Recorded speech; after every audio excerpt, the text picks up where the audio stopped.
Hi friends, అందరికీ good evening. రామనామం గురించి తాత ఎంత బ్యూటిఫుల్గా పాడిందో ఒకసారి చూడండి.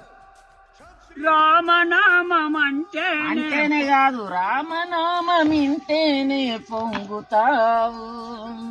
రామనామం ఇంటేనే పొంగుతావు. ప్రేమతోడ భక్తులకే లొంగుతావు. ప్రేమతోను భక్తులకు లొంగుతావు.